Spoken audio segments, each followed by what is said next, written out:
There were other parts to the annals of Cleveland. I'll flash a couple of at you. Foreign language newspapers, a finding tool. The Negro Press, a finding tool. Court records, and this include probate records. So he just envisioned this amazing sort of productive survey of what scholars might someday need. Scholars aren't using this at all. It's kind of moldering in the archives. These were published in an edition of 100 and distributed by the Cleveland Public Library. So it's really the kind of vision in application, and it's part of me that just sort of loves the idea of annals of Cleveland. There's something sort of Homeric about it. And of course there was the annals of Toledo too, and the annals of other places. And there were historical record survey projects in every state of the Union, plus New York City, plus Washington, D.C. When I was waiting in Rita's office today, I checked there was one North and South Carolina. Now, North and South California was split into 2 historical record surveys, and county by county, there are sort of calendars of county archives available. Again, produced as Typescript books in tiny editions. Sitting unused and probably pretty useless in archives across California. Last turn here. Just as today's ebooks and ebook readers make no sense without the bandwidth connecting them with giant corporations, the Typescript book, I think, really only made sense as part of a system that included microphotography as a means of storage and transmission. And the connection wasn't direct, but you'll see it sort of through the Joint Committee and through the vision of these people. It turned out it wasn't Binkley, it wasn't the Joint Committee, it wasn't the SSRC, and it wasn't the ACLS that really put this into play. The Joint Committee encouraged, enthused, it conducted these pilot projects, it studied costs and equipment, but it was Eugene Power who became microfilm's most zealous advocate and successful entrepreneur. And instead of servers offering downloadable ebooks from Amazon or Google, the platform in question was an underground vault in Ann Arbor, Michigan, where UMI stored for decades and decades its negatives so that it could deliver positives on demand and by subscription. And this is, I think nothing less than a really kind of broad strokes, gross grain server-client organization. There's a really long story yet to be told about the structures and practice of these early microfilm projects. By Power's account, he and Binkley had tinkered at microfilming. He was consulting with Binkley and his assistant about publishing the manual, and he was hearing what the Joint Committee had done and what it had learned about microfilm cameras. He had a conversion experience. It was as if a great light had gone on in my mind, for here before my eyes was the long-sought answer to the problem of how to produce a single copy of a printed document on demand. That's it, I shouted. And he shouts to some assistant of Robert Binkley's, and they're talking about them, anyway, it's crazy. This is from Eugene Power's incredibly charming memoir called Edition of One. It's a great story, and I'll just gesture toward where the story ends. And these are the sort of centralized manuals for producing the Annals of Cleveland. I love it that there are 2 of them, right? Because there's the manual and then there's the disambiguation manual. But here's where the story ends. Eugene Power goes abroad and microfilms the books in the short Titan catalog, and that's what EBO is built out of today.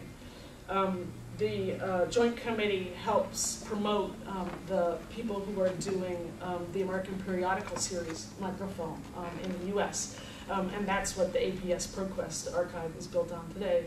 And then at the end of the manual, Binkley is looking ahead to Bonnie's experimentation with microprint cards.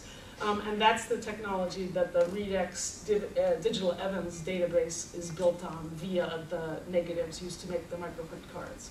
So what I want to do, as this project continues, is just to try and think a little bit harder about how the microform still lives in the digital and what kind of difference that might make. Anyway, thank you very much.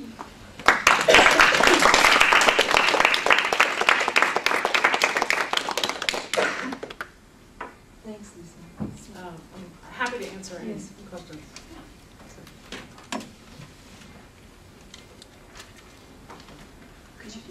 Was there a visceral sort of grassroots enthusiasm for Typescript after dismantled? I mean, what was its ultimate effect? You know, as far as I can tell, libraries bought it. You know, all good libraries had a copy of this, and but it was immediately out of date. Yeah. So people charged it out a couple of times over the years, and nothing. You know, it just died. But we can see in some sense giving rise to things like zines and stuff like that, like do-it-yourself, you know, magazines and all of that. Well, yeah, I mean, these textual reproduction technologies were then, yeah, extensively used by anybody who could get their hands on them. The chapter after this deals with photocopies, so I just am going to kind of drop mimeograph and ditto and rush ahead to the 60s, but that's kind of the interesting wrinkle. You know, it's easy to say amateur cultural production and think, oh yeah, we use these technologies to do what we wanted to do with them, even though they're, you know, on the face of it to begin with, centralized. They're business machines, you know, intensively capitalized for business. I have a question about the relationship of Gitelman powers to photography. Because I mean, you mentioned something of this.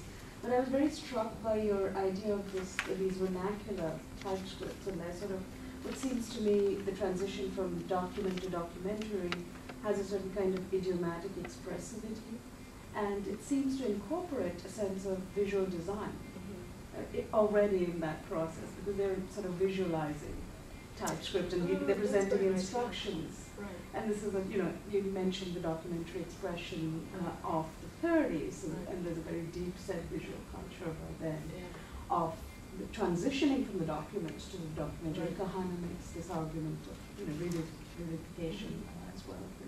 So I'm just wondering, you know, the desire to design rather than designing the book is also seems to be a part of this idiomatic, vernacular, strong expressivity. Seems to me the restored singularity. Yeah, no, that's a terrific point, and also a really sensitive way to talk about what it means to have a picture of a text.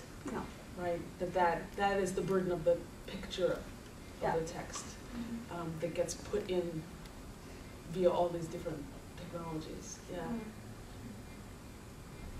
I had a couple of suggestions on the level of little tools and low-level structures that underlie this argument. One is that you might want to follow the history of erasing in TypeScript. So that goes everything from everywhere from erasing mechanisms on the typewriter itself, you know, the various mechanisms for that, to the good old technology of caressable paper. You know, I wrote my dissertation on caressable typewriter paper. It was just sit on tables littered with these, you know, erasing shavings all around me there. That's a very good kind of a bridge way, right, to your argument about the prehistory of digital technologies. The other has to do with constraints of formatting in TypeScript. You know, the typewriters are very hard formatting engines, beginning with you know, setting margins and just things like that. I think the thing about here, and I don't have a clear path in my head about where this goes, but you know, when we talk about the digital media today, one of the ways in which the digital humanities field has become a reproduction engine rather than a performance or a making engine along the lines that you suggested earlier is that you know, they think very much historically about all the technologies and protocols that are needed to, in essence, reproduce bound editions in the library in digital form. In order to do that, their metadata schemes are invented, for example, by the PEI, in such a way that, and this is the party line of the PEI, that formatting is held separate from the content of the work, which is usually not the case with TypeScript, where the formatting is very much bound with the actual content to the point where it's hard to wrestle with a typewriter to make any other format on that page. It's kind of both a similarity and a divergence there from TypeScript's internality and informality to the ways in which the digital humanities are trying to go in the reverse direction from the ultimate you know, fungibility of digital text to something like formal structures that can be redesigned on the fly. Today's template